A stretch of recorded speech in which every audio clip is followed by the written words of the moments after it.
प्रकार की घटनाएं रेगुलर बेसिस पे कर रहे हैं। 75 तो यही लगता है ना, एग्रीवेटेड हो जाता है। हाँ, फिर अब क्या दोबारा अपराध करने के लिए छुट्टी चाहिए जेल से? क्रॉस तो कर नहीं पाए वकील साहब ना। आइडेंटिफिकेशन के बारे में एक सवाल पूछा, पूछना चाहिए था कि चलती ट्रेन में से देखा था आपने for a few seconds, how could you identify? कुछ पूछा ही नहीं पी वाइज आइडेंटिफिकेशन प्लेट के बारे में।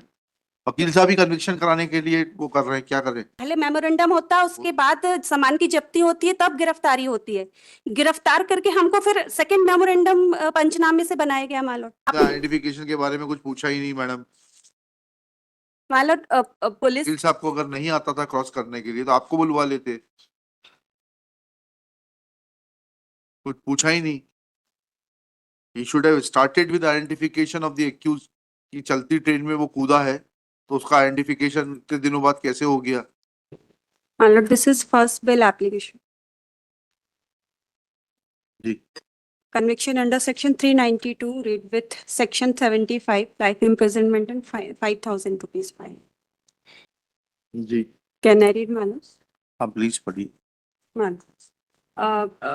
इन order in judgement para number 2 my lord, अभियोजन का पक्ष संक्षेप में यह है कि टी हारिका दिनांक 13/9/2021 को उसके पति के साथ विजयवाड़ा से वाराणसी जाने के लिए train number 02669 Ganga Kaveri express की coach number A1 berth number 1 एवं 2 से यात्रा कर रही थी।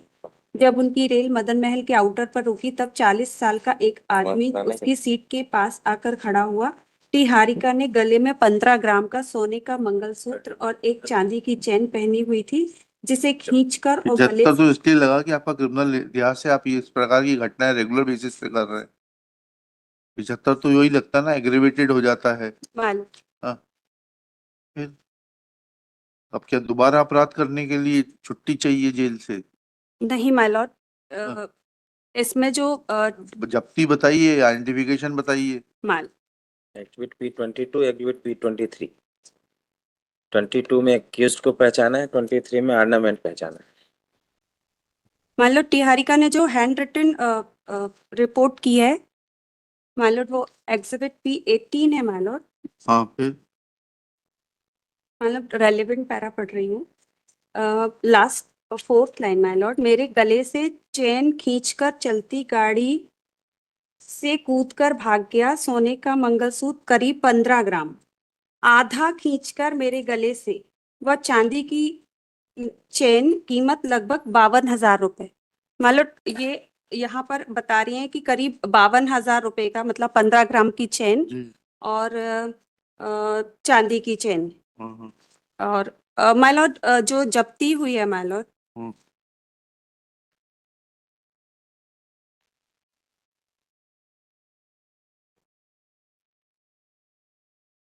माय लॉर्ड इसमें इन्होंने कोई आइडेंटिफिकेशन नहीं बताया, ना हैंड रिटन रिपोर्ट में, ना देहाती नालिसी में, ना FIR में माय लॉर्ड। P22 जो जब्ती हुई है माय P22 लॉर्ड P23 के एग्जिबिट। बारे में क्या पूछा है आपने क्रॉस में? जी मैडम। माय लॉर्ड P22 और P23 के बारे में क्या पूछा है क्रॉस में आपने? PW8 जो है इनके क्रॉस एग्जामिनेशन में एग्जिबिट P22 और P23 के बारे में क्या पूछा है?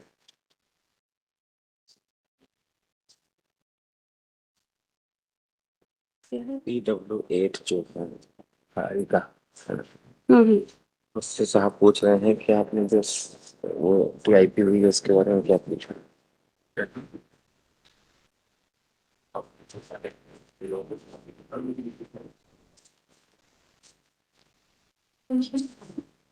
क्रॉस तो कर नहीं पाए वकील साहब ना। आइडेंटिफिकेशन के बारे में एक सवाल पूछा, पूछना चाहिए था कि चलती ट्रेन में से देखा था आपने for a few seconds, how could you identify? कुछ पूछा ही नहीं पी वाइज आइडेंटिफिकेशन प्लेट के बारे में। वकील साहब ही कन्विक्शन कराने के लिए वो कर रहे हैं, क्या करें? और P23 में भी उन्होंने सिर्फ इतना पूछ लिया कि ये चपटी थी इसलिए उसने कहा मैंने पहचान लिया। मान लो चैन चपटी थी, इस बात का ना देहाती नालिसी, ना हैंड रिटन। चलिए चलिए, और कुछ बताना है कि आपको मालूम। हिस्ट्री है इनकी? माय लॉर्ड जो चेन जब्ती जिन चेन की हुई है माय लॉर्ड, वो उनका वजन करीब 12 ग्राम है माय लॉर्ड। सीज चलिए माइलॉर्ड, और जो सुपुर्दनामे पे उन्होंने प्राप्त किया माइलॉर्ड, वो 10-10 ग्राम की चेनें प्राप्त की है ठीक है।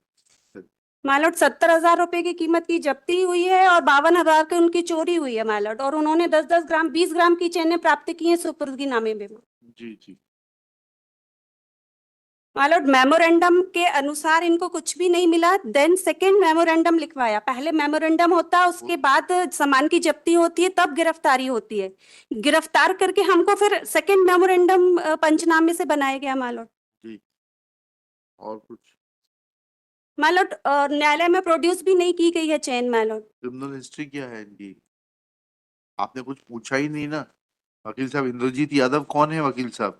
माइलॉर्ड, निचली कोर्ट के नहीं मुझे हाँ, तो आइडिया है, लेकिन माइलॉर्ड कोर्ट में प्रोड्यूस तो करना चाहिए। फिर आपने जहां से जब्ती की है वहां का कोई नक्शा नहीं बनाया है, चलिए। वहां जहां का आपने आप आइडेंटिफिकेशन के बारे में कुछ पूछा ही नहीं मैडम। माइलॉर्ड पुलिस वकील साहब को अगर नहीं आता था क्रॉस करने के लिए तो आपको बुलवा लेते। कुछ पूछा ही नहीं। He should have started with identification of the accused कि चलती ट्रेन में वो कूदा है तो उसका आइडेंटिफिकेशन इतने दिनों बाद कैसे हो गया? He has not asked a single question on identification. My lord वो चलिए अब करना क्या ये बताइएगा। माइलॉर्ड, इसमें जब्ती साक्षी भी जो है वो सब हॉस्टाइल है माइलॉर्ड। उससे मोहित क्या फर्क पड़ता है? जिसका सामान चोरी किया वो तो हॉस्टाइल नहीं है ना। उसने आपको पहचाना, उसने अपनी वस्तुओं को पहचाना। माइलॉर्ड, उन्होंने वस्तुओं को पहचाना नहीं, जो मिला है उन्होंने वो लिया है माइलॉर्ड। चलिए, ऐसा नहीं है, उसमें चीजें मिली हुई थी, उसने खुद कहा, ये सजेशन दिया है वकील साहब ने। My lord, in judgement para number 54 में स्पष्ट है कि चैनों का किसी भी प्रकार का कोई पर्टिकुलर उन्होंने आइडेंटिफिकेशन नहीं बताया था। ठीक। मैडम, महिलाओं को अपने कपड़े और जीवन पहचानने की विशेष क्षमता होती है। हालांकि जजमेंट, ये एक जजमेंट में हाईकोर्ट ने निर्धारित, वो 100 साड़ियों में 100 जेवरों में अपने जेवर पहचान लेंगी। स्पेशल फर्क होती है उनको अपने जेवर पहचानने की। 32 केस है, ज्यादा नहीं सर।